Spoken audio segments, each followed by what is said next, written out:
I told you that I had fresh Aiyuk. I got some fresh Aiyuk. Okay. I got some fresh Aiyuk. And basically, this is a statement that was recently made by our guy, Mike Silver. And this is very, very recent. And the quote is that everything is still on the table, including all of the trades that you've heard about. Wait for it now.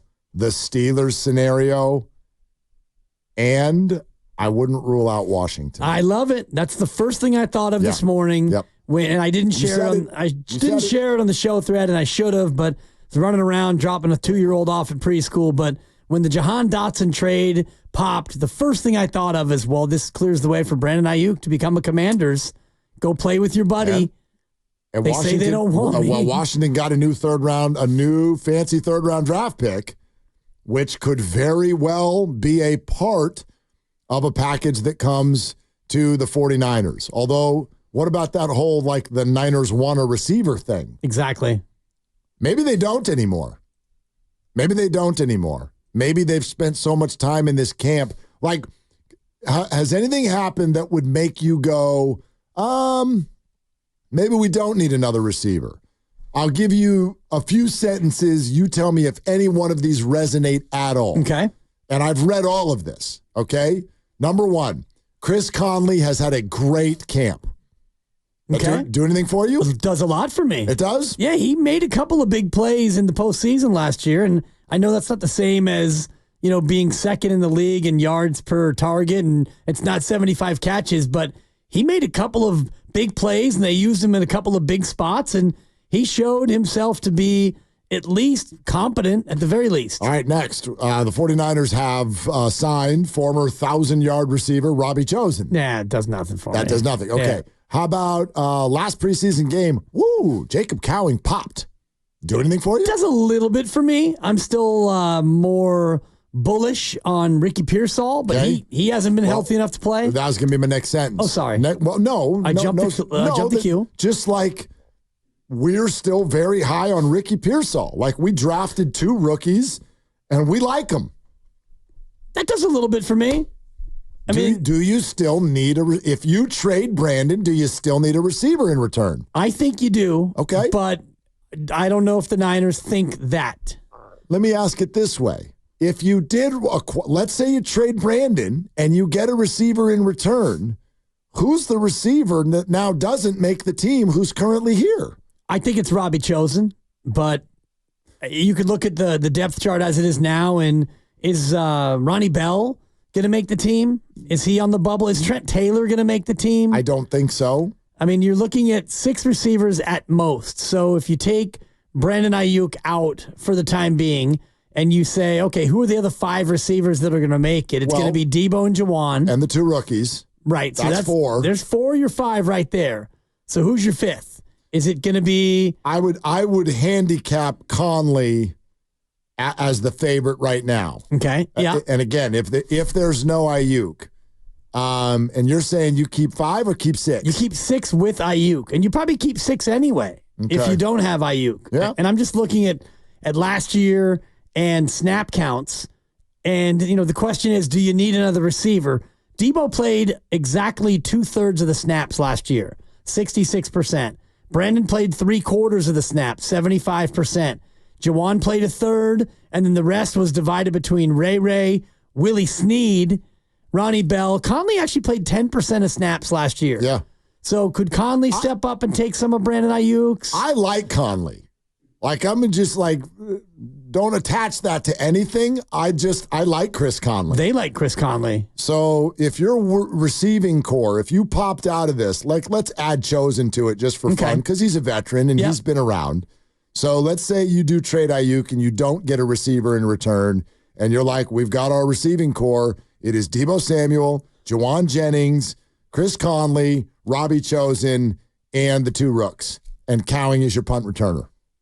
Yeah. You all right? No. Okay. I don't think that's good enough. I'm all right. Yeah. I'm all right because I know what they like to do offensively, and they like to do a lot of 2 running backs and 1 tight end. They like to do a lot of 2 running backs and 2 tight ends. When you do 2 running backs and 2 tight ends, you only need 1 wide receiver. Yeah. So you can do that more than you normally would, and you can move McCaffrey out into the slot, and now he's a receiver. You can move Debo into the backfield, and he's a running back. You have enough interchangeability with your roster that you can get away with it. But the one thing that makes me pause in all this is the fact that you're losing your one true receiver, the guy you can put out in the X position and say, get open. Yeah, but I think that they think that will get better each week. Yeah, and that's who Ricky Pearsall should become. They're betting on the rookies. Yeah. I think they like the rookies. And Ricky is unfortunate. Like, both of them fell a little bit behind. Ricky a lot behind. But maybe by week 9, they don't feel that way anymore. You know what I mean? And can Chris Conley and Robbie Chosen be placeholders for the first half of the season? I don't love it, but I don't hate it.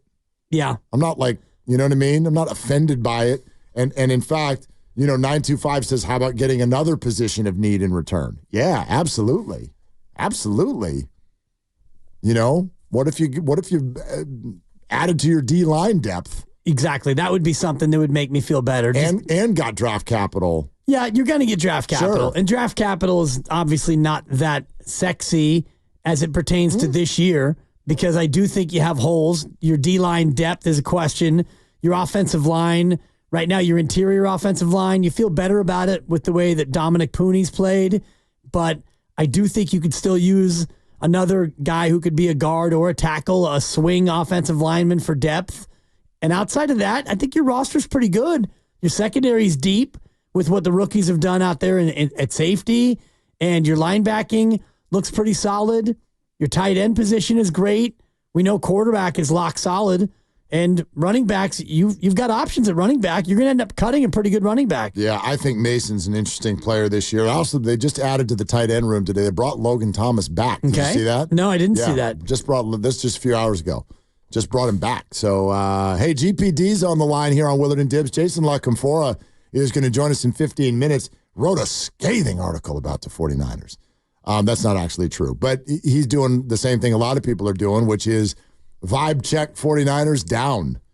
And so, like, not high on this season. There's a piece of me that likes that right now, but we can get to that in a second. Hey, GPD, what are you doing, good man?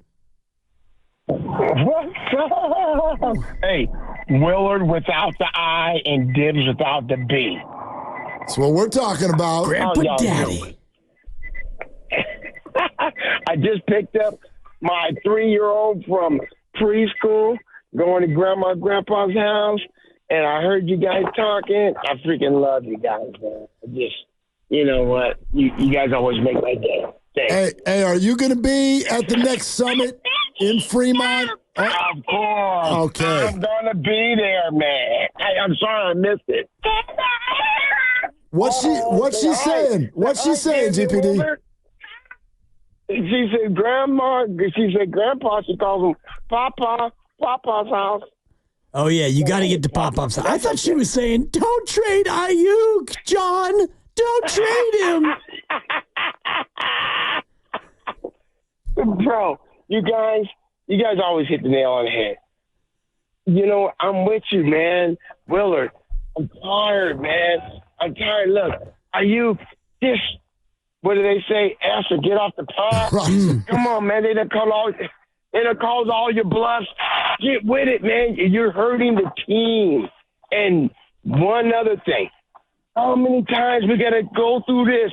I told you guys I was Team Purdy from the beginning. I saw when he did that one season before he got his Tommy John injury. I saw it, and I says, he the man. This is what they need. How many times did he got to prove himself? I'm just going to say it. I believe he's a victim of reverse racism. You got all these black quarterbacks doing their thing, so everybody's like, man, it's all about the black quarterback now. We tired of I'm just keeping it real. Oh, we tired of the white boys having all the fame. Now we got the black quarterback. So, see, I can say this because I'm black. So, so he's a victim of the reverse racism. Purdy, he's the great white hope again. Give him his props. I love Purdy. He showed himself. He proved himself. He can go in the huddle and say, and tell all these dudes down, they respect him now, right? What did he say? Hey, you guys, for me, shut the F up. Shut the F. Listen to the play. And they respect him now. He got the respect of the team, right? I'm just keeping it real. He said it himself. They respect him now. And he's like, man, shut the F up. Here's the play. Blah, blah, blah. I'm waiting for the time when he gets into play and gets into the huddle and says, hey, look, I'll call this play. Look, people, did you see that dude over there? And did you see the way the linebacker was moving up on that? Hey, look, I'm calling a change. And then he does an audible on the line. Wait to Shanahan. Wait to Purdy pulls that off for the first time. I'm waiting for that one. And they're successful. Purdy, we love you, dog. You got this. You know what I'm saying? We know exactly what you see. You're an original, man. Rack him. Somebody needs to rack that man. That was great. I will say, I agree there's an ism going on. I am not going to call it reverse racism. You can't. I won't. He did and he can. I am going to refer to my coined phrase, draftism. And I think the proof is completely in the pudding because nobody wants C.J. Stroud to show us again. Nobody thinks that's a small sample. Nobody thinks Jordan Love is a small sample. Nobody thinks any of those players who came out of the first round are a small sample. Only Brock. Only Brock. If C.J. Stroud wins the division again this year, there is going to be a parade in Houston, even if they're a first round out. There'll be a parade, and C.J. Stroud will be the next big thing, and he will have had the same number of starts as Brock Purdy. Right. Fewer, considering Brock will be playing this year as well. Well, he already has fewer, and you're right about the level of doubt on C.J. Stroud. He's already, many people are ready to crown him after 1 year, and Brock, there's still, whispers and wonder about whether or not he's going to get that bag. Put this in ink right now. If the Bears make the playoffs, oh, geez, nobody is going to say, well, small sample. Caleb Williams, very small sample. No one will say that. And I'll agree with that because if the Bears make the playoffs, it will be a miracle. And if the Bears make the playoffs, Caleb Williams will be a top 5 in the MVP guy. It's a good roster. Yeah, but I don't know the ins and outs. I don't know the trenches of the Bears. I don't know exactly where their defense sits. They got a good roster.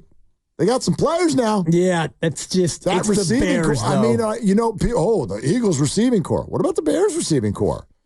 DJ Moore, Keenan Allen, and Rome Odunze. Yeah, and they've had a nice little hookup early from Caleb to Rome. Yep, it's been nice, but it's a big step up for the Bears to go from as bad as they've been. Last year they were a little bit better. They took some steps forward and got rid of their quarterback. So I wonder about the rookie quarterback and see how well he'll do when we get into the real games. What if the Commanders trade for Brandon Aiyuk and make the playoffs? That would be a shocker. Is anybody going to say that Jaden Daniels needs to show us again? I doubt it. There'll be no sample size talk about that. Yeah. And I'm reading through the Jason Lockenfora piece in the Washington Post, and the word he's using a lot is vibes. And it feels like the touchy-feely vibes that the Niners have had aren't really there as much anymore with the hold in and the hold out. And he does go on to say that executives that he's talked to off the record have said that the Trent Williams situation is a big time nod, wink, wink. Like, yeah, you're holding out. Ha, ha, ha. You're not really holding out. We'll see you when we need to see you. Trent Williams is playing on September 9th. Of course. I promise you. No, and that's what Jason Lockenfora, who joins us at the top of the hour, he's talked to people around the league who've said, come on. There's no issue with Trent. There is an issue with Brandon. Right. There's an issue. In his piece, he says that, it seems to him that the trade talks between these teams are essentially dead. According to executives he's talked to, that the trade talks and the dialogue between these teams essentially were suspended this week. Okay. After, reaching serious stages with the Patriots, Steelers, and Browns. And I wonder if that is still the case here, 7 hours after he wrote the piece. Well, let's throw he's based, correct me if I'm Baltimore, wrong, he's based in Baltimore. Yep. Let's ask him about the Commanders, for crying out loud. Like, let's ask him about that rumor for sure and see if it's rekindled. But at the same time, I'd completely believe it if trade talks have died, because these other teams, like, again, there's a game in 2 weeks. Yeah. You ain't trying to change your game plan right now. Jason writes, one person heavily involved in the process said the Niners entered Tuesday, 2 days ago, at $29 million a year. And then he goes on to say it's unclear how close the sides may be on full contract guarantees. And Aiyuk had intimated that he wants 30. According to Jason Lockenfora. So and he writes, obviously that's not a huge gulf. So we can ask Jason Lockenfora, our Odyssey NFL insider, about these numbers. And if that's the case, like, what's the holdup here, my friends? Dude. I mean, this is straight from the piece Monday, in the Washington Post. Monday at 2:00. If you aren't here, I'm out. And I know nobody cares about that. Yeah. That's just one fan talking.